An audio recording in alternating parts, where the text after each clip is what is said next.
Greetings, Starfighters. Welcome to the next episode of Shameless Cashgrab.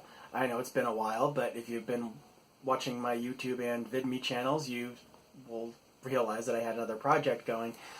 But we are back to Shameless Cashgrab for Slipstream from 1989.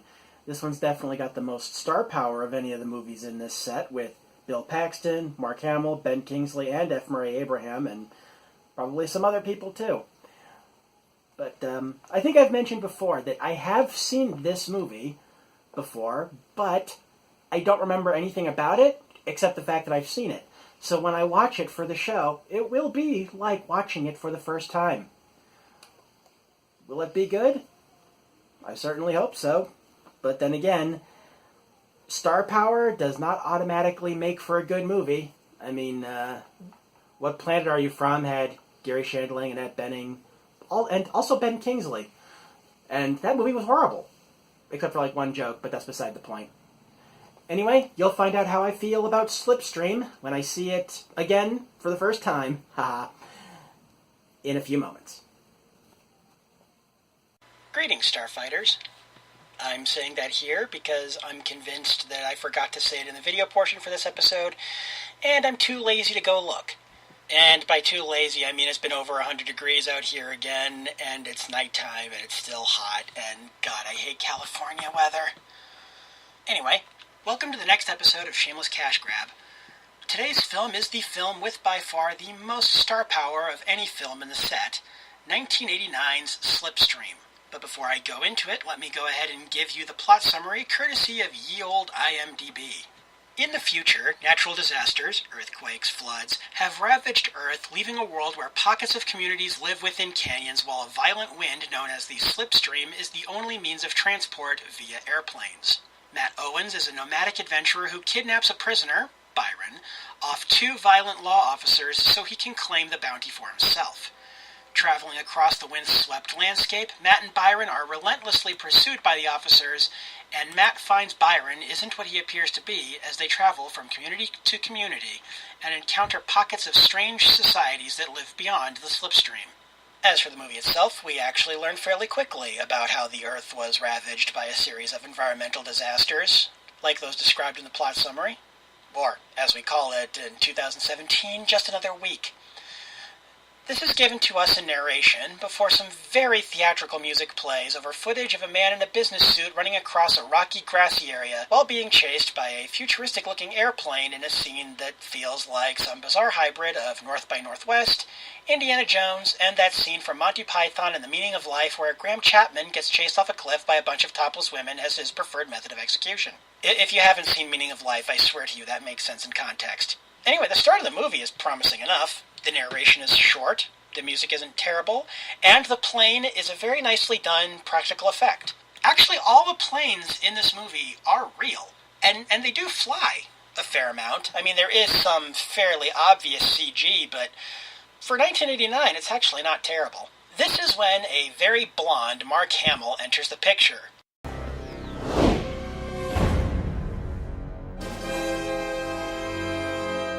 He yells at the business suit guy that it's over before shooting him in the arm with a frickin' spear gun and pulling him off a cliff.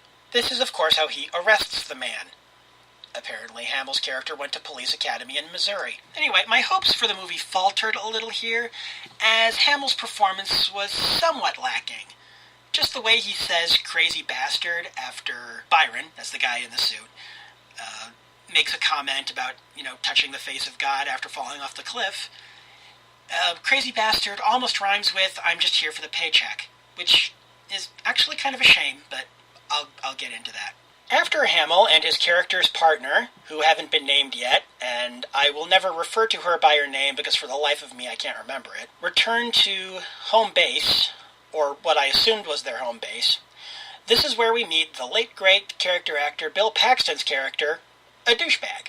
This is an 80s movie, so that's actually pretty normal for him at this point in his career. Anyway, we see him first tying down what looks like another airplane, turns out it's his, before going to a packed diner that has a surprising amount of racial diversity in it for a movie today, let alone one from the 1980s. Anyway, his name is Matt. I'll try to remember that, but let's face it, throughout Shameless Cashgrab, I've had an issue with remembering characters' names. It doesn't help much that I usually don't write them down in my scripts.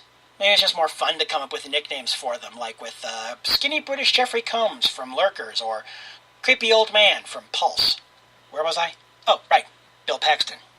So after giving a waitress a kitten, and that is not a metaphor, he shortly gets his ass knocked to the floor by Mark Hamill's partner. He had it coming. Once she's gone to the bathroom, I guess, Matt meets Mark Hamill's character, who is named Will Tasker. Since Matt and Mark sound an awful lot alike, I will from here on out, whenever I can remember to, refer to Mark Hamill's character as Tasker, because that's actually his name. Sorry, no nicknames for this one. Blonde Mark Hamill just doesn't quite have the punch that skinny British Jeffrey Combs does.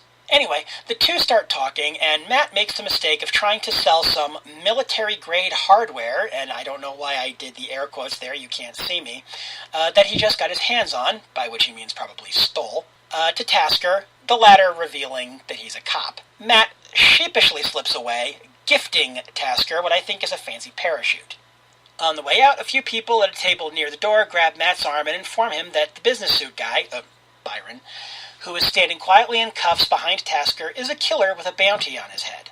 I think you see where this is going, unless you somehow tuned out when I read the plot summary. Matt's brilliant plan to hijack the prisoner out from under Tasker and bring him in for the bounty himself?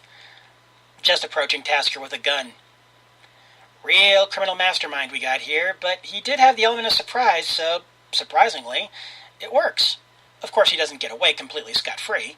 After Tasker shoots him with a dart while his partner tries to distract Matt, Tasker claims the dart is poison, but Matt calls his bluff. I imagine this could have been a good scene, but it goes by too fast for either actor to really get a chance to build any tension. Matt manages to get away in his own plane after some shenanigans, and the dramatic music starts again. The music's a bit much, I'll admit, but after the god-awful music from the last movie, I'm not going to complain. Oh, P.S.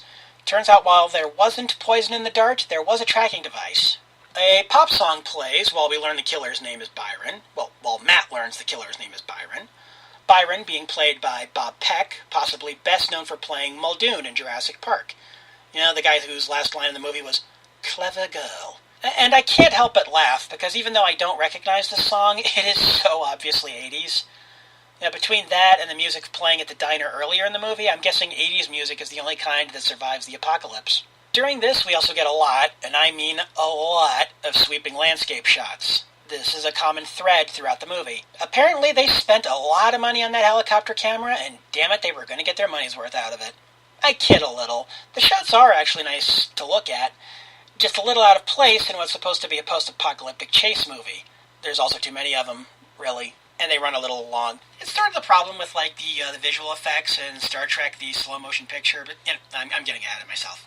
Of course, it would be a short movie if Matt and Byron made it all the way to wherever it is Matt's supposed to turn Byron in, so they make a stop at a village of cultural mishmash.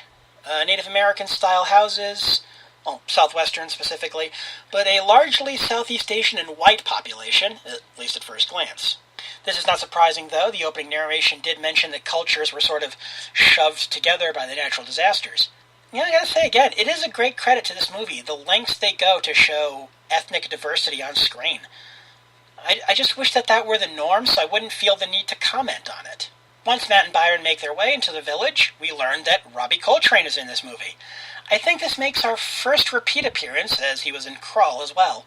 Byron manages to slip away from Matt, but when Matt catches up with him, the Byron isn't what he appears to be thing from the plot summary kicks in when Matt finds Byron after he has fixed the vision of a local child. Nothing supernatural here, at least not according to Byron, who refers to it as simply cataracts. And the healing was done off-screen, but I saw no sign of equipment. Very interesting. Speaking of things referenced in the plot summary, this is where the violent cop thing comes in, because when Tasker and his partner show up again, they run into Robbie Coltrane and some fellows carrying stuff on horses through the woods. This is obviously after Matt and Byron have left. At this point, Tasker tells everyone in the group they are under arrest for contraband.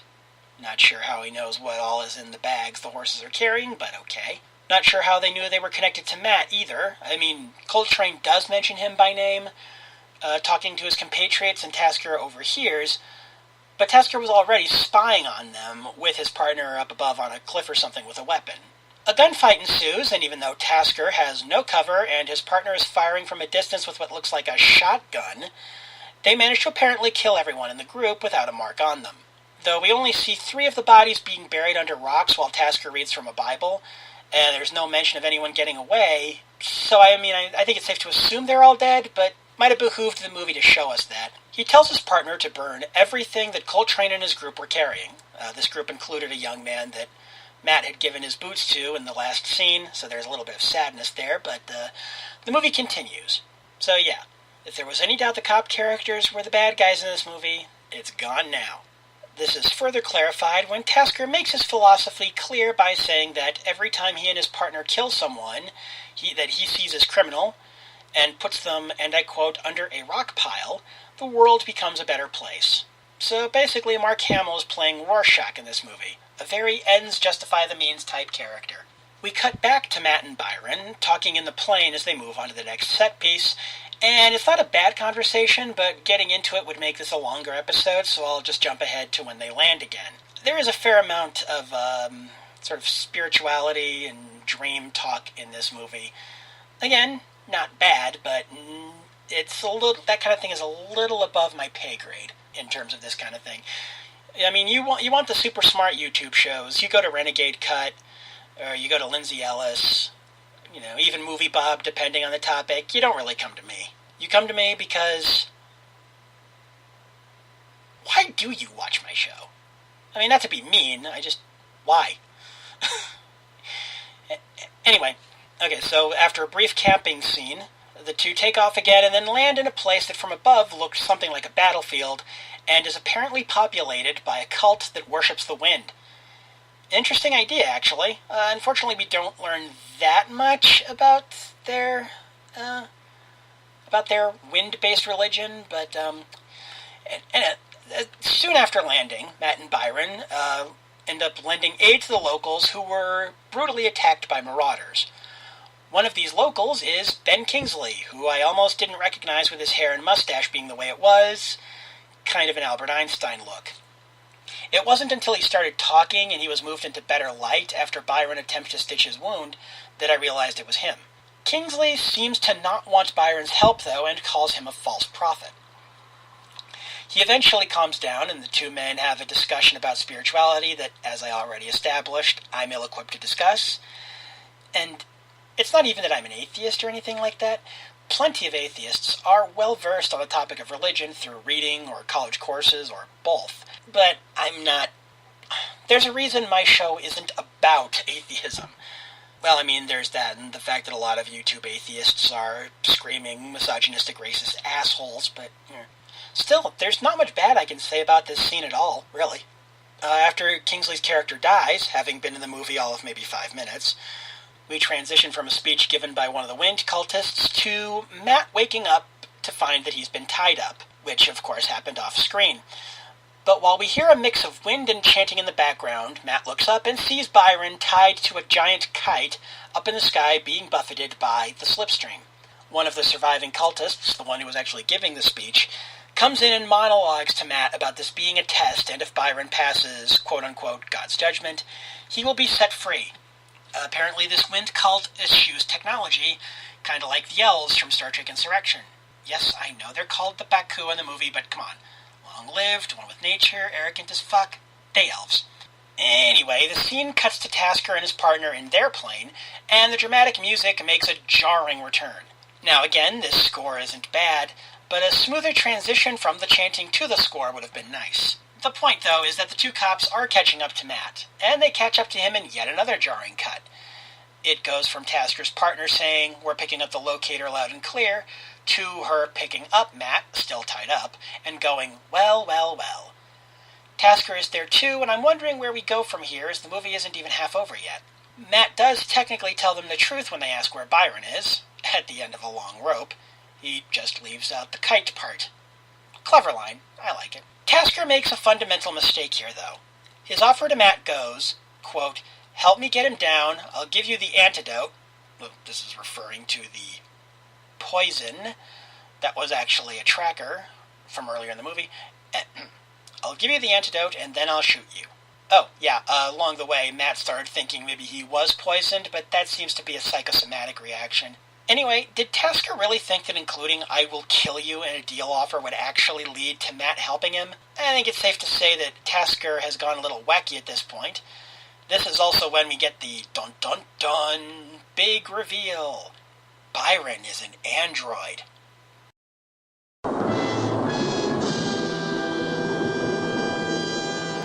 This actually does explain some things Byron said earlier in the film, like about not dreaming, stuff like that, and also why he didn't seem to feel any pain when he took a friggin' spear in the arm at the beginning of the movie. That probably should have been my first clue. So Tasker's deal with this guy is that Byron has apparently, or allegedly I guess I should say, been deciding who should live and who should die. Matt, of course, points out the hypocrisy of a total thug like Tasker saying that. But when Matt says to Tasker, "That's your job, right?" Tasker basically goes, "Yeah, and?" So Matt gets roped in, pun intended, to cut Byron loose from the kite. And he gets up to the kite by opening the parachute that he'd given Tasker earlier in the movie. Nice callback.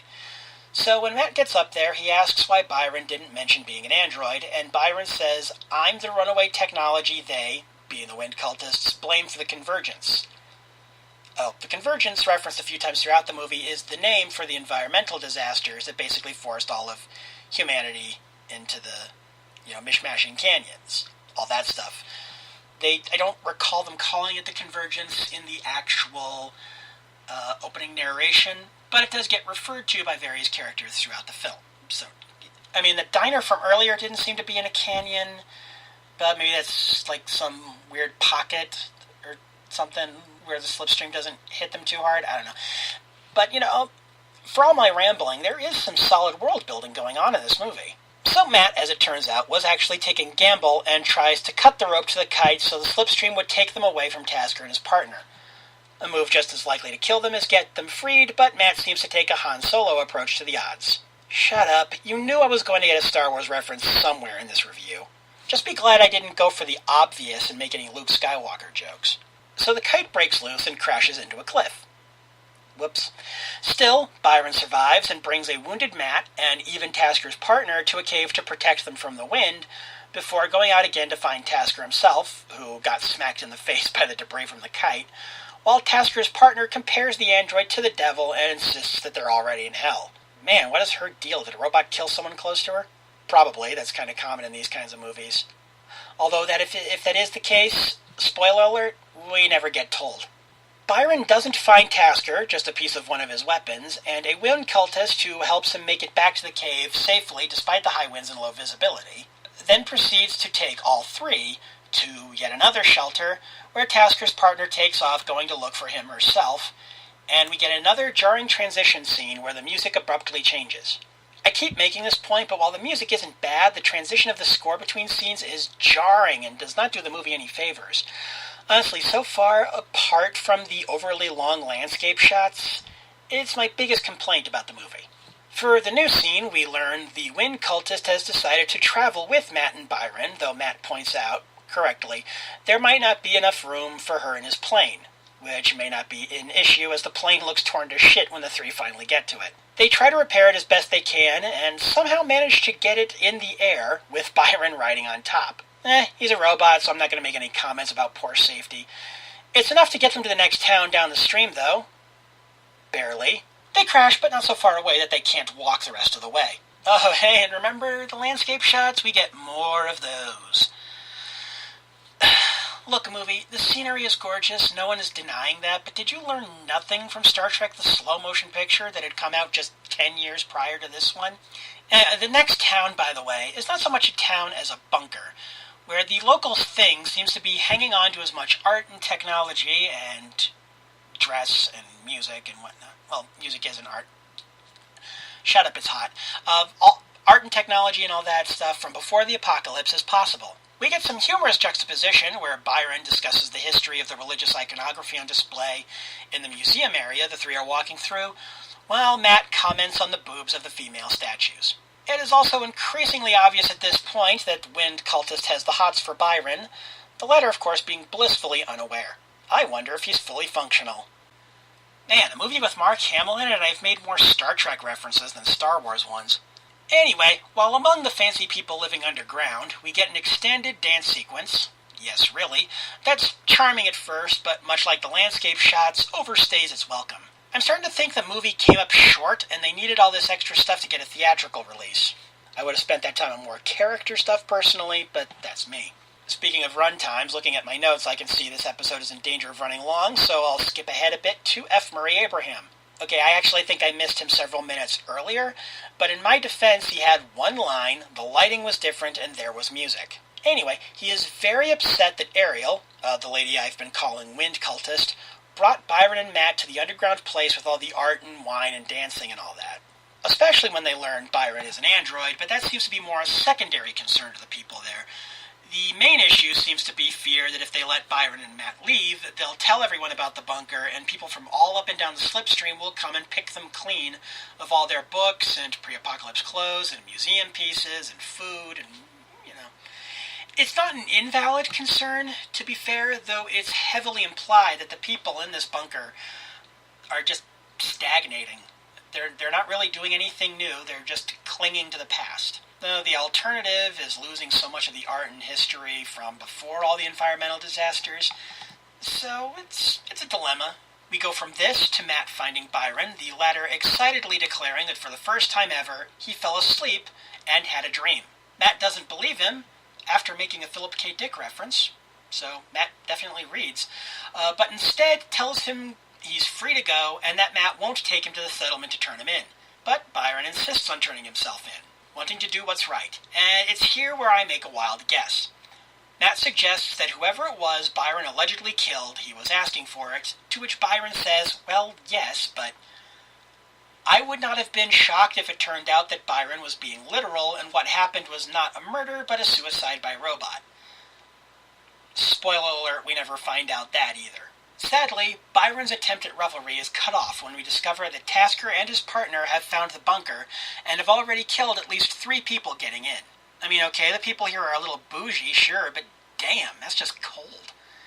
I'm hoping we get a good cathartic villain death for Tasker at this point, especially after he pistol whips F. Murray Abraham for daring to ask the perfectly valid question of if he has any proof that Byron committed the murder he's accused of. Also, Tasker has not identified himself as a cop to the people in the bunker at this point, which only makes that question more valid. And here's where the movie loses a big point. This one's actually even worse than the jarring score transition and the overly long landscape shots, because at least the landscape shots are pretty, and the score isn't horrible. After Tasker's partner finds Matt, after a bunch of the Vault Dwellers have dragged Byron to face Tasker in the conference room, she shoots Matt with another dart, at which point he knocks her out. That part's not the problem. It's self-defense. I wouldn't blame anyone for feeling uncomfortable with a scene where a man punches a woman, even in the context of self-defense. But, that's not my point. Him handcuffing her to the bed? Also not a big deal. That's just to keep her from stopping him from rescuing Byron. Okay. It's when he forces a kiss on her that I cringed so hard it actually hurt. Our hero, ladies and gentlemen, not that he was exactly a feminist icon before now, but yikes. And honestly, her appearing to enjoy it after a few seconds actually makes it worse. It totally undermines the moment when Matt shows up to try and save Byron, and that's even before the rescue goes sideways. Starting with Matt accidentally shooting Byron, who isn't hurt, android. Matt getting knocked back when Tasker manages to shoot the shotgun that Matt was holding, and right after Byron yells, "No more killing, not over me," Tasker shoots Ariel after she picks up a gun, sending her flying backwards through a glass display case, in slow motion. As sad music starts to play, it's not hard to see where this is going. Her last words end up being, to Byron, "Are you alright?" Byron follows Tasker towards his plane. After Tasker gets off a shot from his sniper rifle that fails to stop the now thoroughly pissed off android, Tasker tries to hit him with the plane. Yes, really. Byron gets sucked into the engine on takeoff, but because it's some future tech kind of engine, Byron not only doesn't get chopped up, he's able to rip it apart from the inside and to make his way to the cockpit, where a struggle ensues, destroying the flight controls. As Byron is strangling Tasker, Tasker repeats a line Byron had said at the start of the film when he first got caught. I reached out my hand and touched the face of God.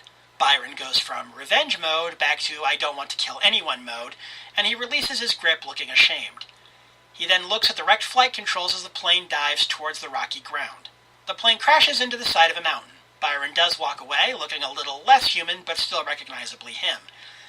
He walks up to Matt, still favoring his injured hand from the gunfight, and declares he's too dangerous to be human, to which Matt says, No, you're not, we're the ones.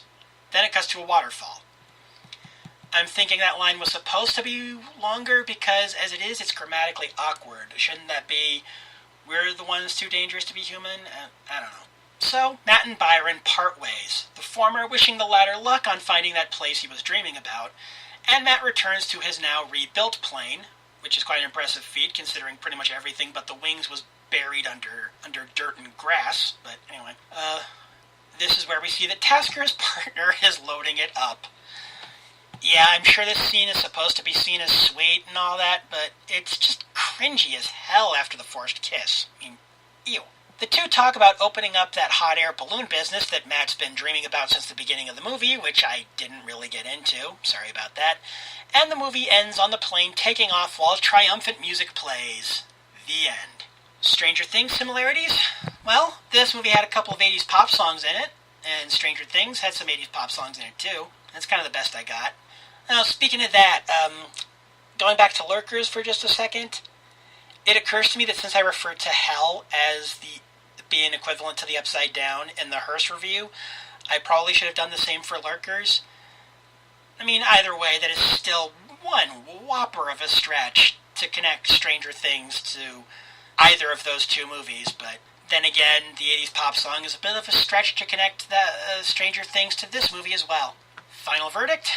Setting aside the rapey kiss, and I know that is a big fucking thing to set aside, but bear with me, I can sum up why this movie wasn't a huge hit in 1989 in one word. Padding. The landscape shots are pretty, as I've said, but as I also said, there are too many of them that go longer than necessary. And Mark Hamill as the main villain isn't giving a bad performance per se. In fact, it gets a little better as the movie progresses. But it still feels like he's not 100% invested like he would be for future antagonist characters like the Trickster and the Joker. Perhaps if he'd gotten a little more screen time, he'd have been more invested in the character. That's just a guess. Apart from the padding, though, we also have a couple of pop songs in the soundtrack as a point against Slipstream. While not bad at all, they aren't the best examples of the music that decade had to offer, and they are a bit distracting from the setting and feel a little out of place. Granted, Guardians of the Galaxy managed to make that kind of thing work, but the songs for those movies were carefully chosen and were already pretty iconic for the most part, whereas in Slipstream it seems more like they got whatever C-list bands the studio could scrape up enough money from the couch cushions to afford the rights to. At the end of the day, it's a better than average robot strives to be more human story. I've seen better, but I've also seen way worse. And in the case of Star Trek, I've seen better and worse come from the same series. Would I recommend this movie to people? Yes, but with a content warning. Again, the forced kiss thing still bugs the hell out of me. Now, here's the thing I still don't understand after watching this movie for the second time. You may remember that I mentioned that I had seen the movie before, but remembered nothing about it apart from the fact that I'd seen it. Why did I forget it? No, seriously, I'm asking, why did I forget it? There have been movies I've seen just as long ago, if not longer, that I can remember more of and in better detail than Slipstream. Why did this movie fail to make an impression on teenage me? Actually, I might have just answered my own question there. I was a teenager. But, I mean, it's not a bad movie. Not really. Some bad bits and pieces here, but much as I snarked on those, it was really only the forced kiss that was really offensive. Maybe I was just not paying as much attention back then when I saw this movie on HBO as I thought I did. Or, hell, maybe I'm remembering wrong altogether and I didn't actually see the whole thing back then. That's certainly possible. Anyway, that's it for this episode. Join me for next week's, which is a movie called Mutant. I think it's safe to assume this has nothing to do with Marvel Comics.